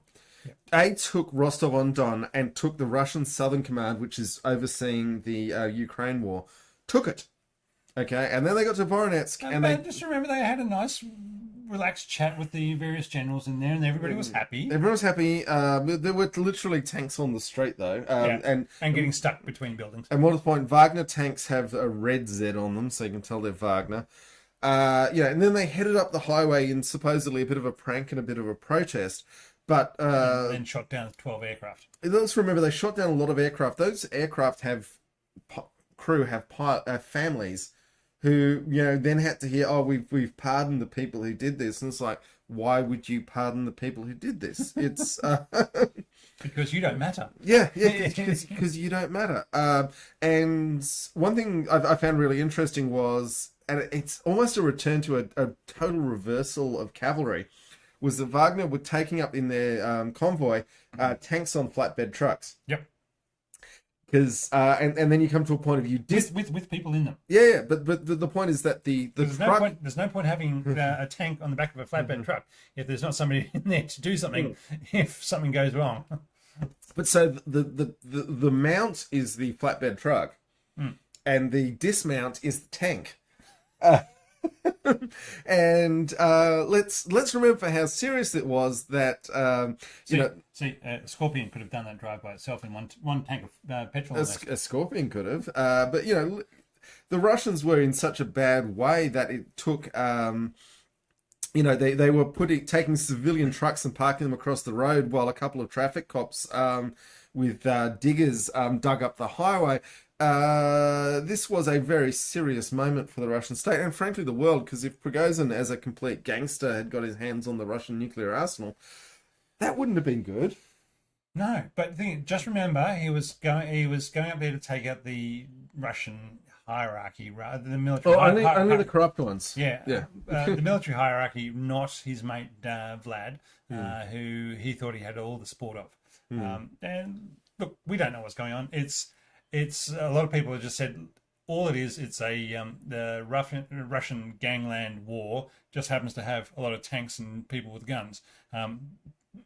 Just done differently than anything that we have any sort of cultural or even fictional reference to. It's just that is a different. They have a different thing, and unless you are living in Russia and or absorbing their media, then you probably don't understand it. And I don't. But and then Prigozhin gets the call from old mate Lukashenko and says, "Look, if you need somewhere to go, we'll be your France. You can run away to us and be here without consequence." This is the thing that really annoyed me the most with this whole thing was Prigozhin gets his little escape clause for his... he literally killed a lot of people. And if you... As somebody says, including a very expensive spy aircraft. Well, I mean, it was fascinating how many electronic warfare assets the Russians managed to vector in, which got shot down. Just the ones who got shot down was an enormous number of expensive electronic warfare assets because they really wanted to know what was happening. And it's not like they can replace them. That's hard. Nobody's selling them those bits again. Yeah, and the crew... Even the French aren't selling them those bits again. Actually, this isn't a slideshow, but one of the things I heard in the last couple of weeks was that for most of the Russian missiles, their parts are currently embargoed, they can make using the parts out of a smart washing machine. So this is where Slovenia comes into it, baby. Slovenia comes into it, but currently around Kazakhstan and all through East Asia, an enormous number of washing machines are crossing the border, and somewhere in Russia there's an enormous pile where they're throwing gutted washing machines. Is this why you see all the videos of the Russian troops ransacking Ukrainian towns and taking the washing machines? That's makes sense. That's the only thing I can think of. Yeah, and it would be appalling if it wasn't so funny. There's also the issue of what we're going to talk about briefly, billionaire brain, because in the same week we got the Titan sub. Hang on, I was going to actually I didn't put it in. Here we go. I've stuffed up. Anyway, I did have a screen to put us inside the Titan sub, but I didn't end up doing it. Your controller's all the way over there, John. We can't even drive it from here. I just gotta get the controller in my hand. Yeah. So the Titan sub, truly wealthy people do really stupid things because they are so detached from reality because they have so much money that no one can ever tell them that they're wrong or bad or that they're doing the wrong thing. I mean, let's face it, the average dude in the street, no one ever tells them they're bad or wrong, even when they're definitely being bad and wrong. And when you're a billionaire, no one ever dreams because everyone around you is constantly telling you, you're the best, you're the greatest, you're so funny. I've actually avoided a lot of the things because just saying, well, it's a human tragedy, but it was also pretty stupid. But guess what, boys and girls? Don't worry. Virgin Galactic has just opened up for public Episode 2, Season 2, Billionaires Doing Stupid Things. For public flights. So. Yeah, I mean, Richard Branson, I've met like a handful of billionaires in my life. I've had a reasonably interesting life on that front, and most of them are really boring to talk to because they just expect you to laugh. They talk really slowly. They expect to laugh at everything. They expect to tell them how great they are. Richard Branson was actually quite funny, but Yeah, they get worms in their head from just constantly being affirmed, and then they do really dumb things. So Prigozhin's uprising, the Death Trap submarine, these are all part of, basically every billionaire is a policy failure, and we need to do something about them. And probably not eat them because they're probably a bit high in fats, but besides... Toxic. Yeah. But anyway, there's something... You could burn them as fuel, though. Yeah. Onesies, cat onesies. All right. So John's all up in the idea of this Daily Mail article of the household guard getting into a bit of the household cavalry. Who are CVRT operators. Yep. After their deployment to Falklands, coming back and dressing up in cat onesies for a... Well, this was late in the last couple of weeks. Yeah. Cat onesies for a fancy dress ball and getting a bit of a punch on. Now, you saw it and was outraged that this was happening. I wasn't outraged, Rob. I saw it and saw a bunch of NCOs, just basically junior soldiers given a little bit of authority, just having a bad night out in the town. Because the number of times... now, I looked after electrical mechanical engineers. These usually older guys, and they've been around the traps, and they had families and were not too stupid. I had a few. That were, but young fellas, apprentices had just come out, and the challenge was to drink a carton of VB, and they did, and then they fell off their balcony and themselves. But anyway, that's a different issue. But they didn't get into a lot of punch-ups. But when I went to hang out with the armoured and infantry officers, their Monday mornings were usually spent appearing in court, talking to extol the values and virtues of their soldiers who had gotten in a punch-up on Friday and Saturday night to try and get them out of the clutches of the local constabulary. So I luckily never had to do that. But I talked to a lot of other subbies who did have to do that. So to my mind, the NCOs of the household cavalry getting to a bit of a punch-up, dressed, well, stupidly. Dressed in cat onesies. Cat onesies. They were dressed in cat onesies. And I loved how the article got very confused about some of them looked like Freddie Mercury. And it was just like, yo, you take a good-looking young man. Yep. Give him a big mustache. Big mustache. High cheekbones. High cheekbones. Even though they're NCOs, they all look like Ruperts. Because they're fit young men who've just been deployed to the Falklands. Yeah. They're not... this wasn't just support. Oh, sorry. You're right. Sorry, it was not the Falklands War. They had come back from a Falklands deployment. Yes. And so they were living up their night out.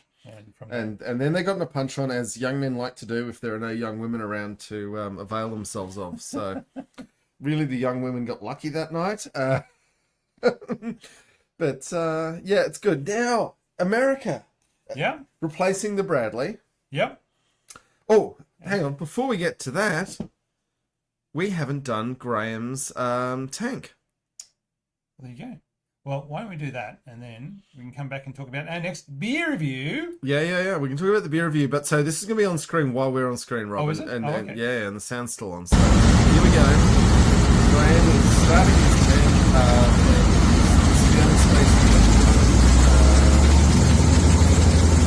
There we go. It's moving. And it's not skewing off left and right. You've got kind of lucky there. Now, for those keeping up with tank restorations in Australia, the M3 Lees that the Cairns Museum picked up from a barn in Victoria a couple of weeks ago, they have stripped them back and have got them up and going as well. They're all ready, and I'm assuming they're going to have them ready for. Whereas last year at the Oz Armour Fest, they had their. What was it? It wasn't the Panther. It was the. They had the Panther going. No, but what was the tank they were doing up for it? Oh, they had the Stug that we went and looked at the restoration. I will say it wasn't much of a Stug. It was a small bucket of rust, and they were going to recreate. They had been doing up a tank before the Oz Armament Fest to be able to roll it out during the thing. So I'm assuming these M3 Lees, the 3 M3 Lees. Oh, yeah, they did a video this week. They've got an M3 running there. Yeah, so they've. So I'm assuming they're going to have it all up and running and going and available to ride in the Oz Armor Fest this year, which will again be at the end of August. We won't be going this year, but who knows? The big announcement. Do not come to Armor Fest thinking to meet us. This year we're not going. No. Sorry, folks, but next year, do you want to commit to it? Not next year, because I reckon next year we go down to Gippsland. Gippsland. Yeah. Okay, we're still open. If the Tank Museum in Cairns offers us the right package, we might still go see them. We're always happy to volunteer our services to be able to on the loudspeaker, get the live feed going. Get the live feed going, and actually providing the commentary of the tanks, because the young fellas that had doing it, I didn't think really had the patter for it, John. And you and I after 2 beers would have been much funnier. Yeah. Well, we think so at any rate. And our audience does. So, there is that. Okay. What else have we got to talk about? Australian armoured vehicles to Ukraine. I have loved watching the raging dickhead who calls himself the Australian Minister for Defence, Richard Marles, saying over and over again that we are sending M113s to Ukraine because they are better armoured. It's like better armoured than what? A Hilux. A Hilux. They're better armoured than a Hilux. A cardboard box? It's just hilarious. And when we started sending Bushmasters, I got in fights in my workplace. We were like, oh, we're sending armoured vehicles to Ukraine. I'm like, they're a protected vehicle, not an armoured vehicle. And then people who don't know say, well, what's the difference? Now, this is a good question. We want to get into nomenclature, as the word is, scout versus reconnaissance vehicles, which is a part of what the Scorpion family of tanks were. So you've got the idea of what is a reconnaissance vehicle, because the Scorpions themselves were designed to be a light tank that would scout out 20 kilometers in front of a armored column, whereas the scimitars and sabers are designed to be only around 3 kilometers in front of that same armored column. So I can never get. I'd have to do more reading about the armored doctrine of which one is the scout, which one is reconnaissance, because one has an objective of contacting the enemy and then carrying out activities against them. The other one is just to screen your own forces. So more than happy for somebody to throw in the comments, anybody who's more knowledgeable than I am, to tell us what it is. But I don't know. When all these things happen, my constant answer is the immortal words of Admiral Rickover, fish don't vote. Which is why the US Navy stopped naming submarines after fish and started naming it after congressmen. You want to name your vehicle something that the people who are sturgeon. Yeah, something that the people who are paying for it will be happy about. That's the real trick. The HMAS Busted, which is an actual Australian patrol boat, I'm pretty sure. It turns out that both Raghow and Glenhook have driven M13s and have views on this, so that's quite exciting. And the interesting thing with the Australian vehicle send that apparently the Ukrainians really want the Hawkeyes, which are a 4-seater four-wheel drive, heavily protected, but what our army comfortable and get better radio reception. What our army keeps saying is, you do not want them. They are such dogs. You do not want them. Please understand. You do not want these horrible dogs and vehicles. Well, limited protection, I guess, is the idea. And all right, beer review, John. What are we drinking this time? We're drinking Tetley's Smooth Ale. And it's got a widget. It has got. All right. It is from 1822. The Tetley's company is formed. It is a smooth ale, 440 mils, 3.6% alcohol. The smooth. For those on the video feed, look at the head on that. We poured these ages ago. Yeah. Admittedly, it's a nitrogen-filled widget, which there is no natural brewing process that will nitrogenate your beer. Carbon dioxide is what you get from brewing, and this does not have it. But yeah, so it pumps a bunch of nitrogen in. It gives you a very smooth, creamy head.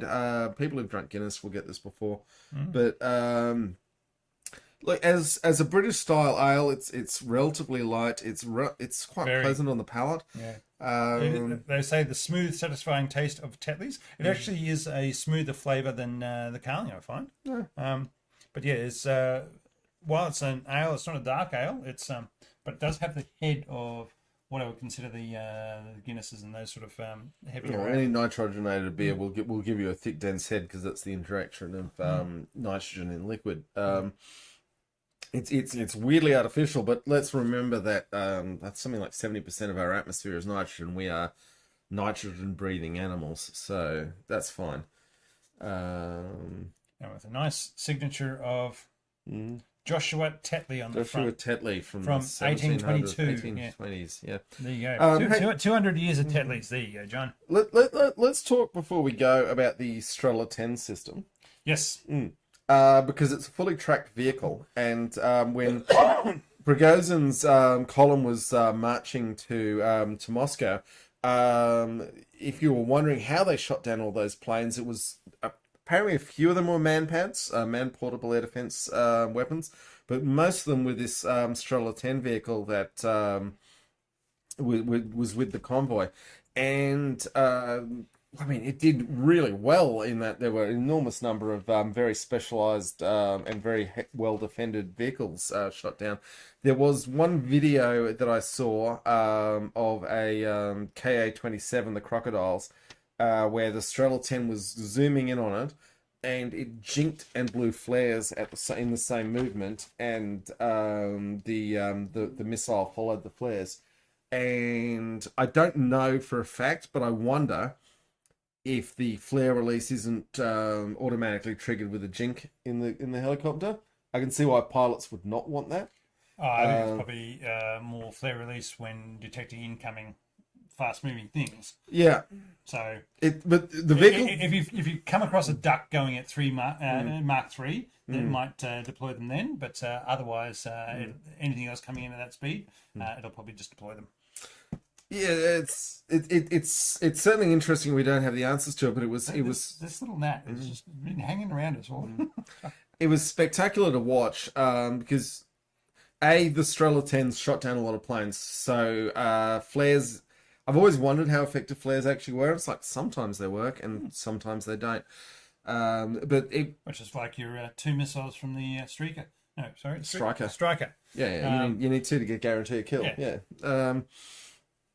Anyway, it was quite exciting to see, and particularly because in this particular engagement, there were two different people who had video on the KA-27, so you could see it from two angles, and certainly doing the jink at the exact same moment as the flares popped. In this one case, definitely meant that the missiles followed the flares, and I would also note that. But at this point in the conflict, any Russian KA-27 pilots who are still alive, they've got some skills. Because a lot of people have been shooting at them for, 18 months now. So, the dud ones are not with us anymore. And that guy had it, but Prigozhin's people shot down plenty of others. I touched on this before, but how annoyed would you be if you had agreed to be part of Prigozhin's drive north, and then he's done a deal and he's going off to Belarus, and you're They are setting up a number of camps in Belarus, but who's paying them? He's got no money to pay them. Well, you got to find out. The guys on the ground who are left lying around the place, who knows what's going to happen to them. Look, just bringing it back to the CVRT, there's a couple of other things I did remember I've got to bring up before. The RAF also bought a number of them for airfield defence, and they also threw their own bomb disposal units within those, so they could race around the airfields and make sure that nobody's scattered any cluster bombs or mines on any sort of remote airfields, and so they could drive around in those. And the Iranian versions have, their modernised versions have a 90mm gun and an anti-tank guided missile on them as well, and they're called the Tosan. Sorry, those things I forgot to mention before. There you go. So they're still running around, as it were. I think that's pretty much all I've got. John, anything from you? No, I think we've run through what we had to talk about. So I just want to quickly thank the patrons again. Let's why not get them up? And I'll say anybody who's looking for a T-shirt for Totally Tanked, John has put together a number of designs for things available for us. So please go ahead and look at those at redbubble.com. Redbubble.com, search Totally Tanked. We've removed our profit margin, so they're cheap. But if you want to buy one of our shirts and come to the pub with us, or come to the pub with us, or just take a photo, we'll put it on our social medias, or follow us on. We are on Twitter, Mastodon, and Facebook. I'm going to do some cross promotion for John because he has a number of other podcasts. So, and they're really good. So we've got these Every Naval Battle in History, which is not a podcast; it's actually a YouTube channel. Yep. But and then there's the Culture Books podcast, which you do, and these are both things that I really enjoy. So thank you very much for doing those. You're welcome. And I'm looking forward to hearing more of them. I'm really enjoying use of weapons this week with the Ian M. Banks Culture Book podcast. So Okay. And you seem to have a lot more followers there, so maybe you could do some cross promotion. No, this one's got way more than those. But Alexander Vlad, thank you so much for joining us, and we're glad you've enjoyed this from Canada. Tasman, thank you. Oh, we didn't talk about the Redback and Links. Yes, so, well done, Tasman. Thank you very much. Yeah. So the American Army is looking for the replacement for the Bradleys, and like Australia, they're saying, well, what are we going to replace them with? And they're looking at Redback and Links, whereas Australia, we went for Redback and Links. Is it? Yeah. There you go. It's the same competition. Oh. Like literally, if I was this, we still haven't started in Australia, No. and I guess. But if I was the Australian selectors, I'd be saying pause, wait till the Americans decide which of these two they want. Let them choose which one they're going to go for, and say we'll have 129 of those. Thank you very much. Yeah, because we basically said we cannot distinguish between these two vehicles. They are both like the same capability. So just get whatever the Americans are getting. I did literally wonder as we were talking about that competition, like why don't we just buy Bradley? And the answer is now clear because Bradley's on the way out. But yeah. All right. Thank you very much, all, and take care. And we'll see you sometime in August. So it's a bit of an early one this month. Yeah, you're going to be about 6 weeks before the next, because Rob's going to Europe to watch the Rugby World Cup. Before then, it's going to have my birthday. That'll take up a bit of time, and then we'll get to then. It'll be anyway. We'll figure it out. We'll figure it out. Yes. Oh, the camera hasn't died in this half hour for whatever reason, but yes. Okay, folks. Thank you so much.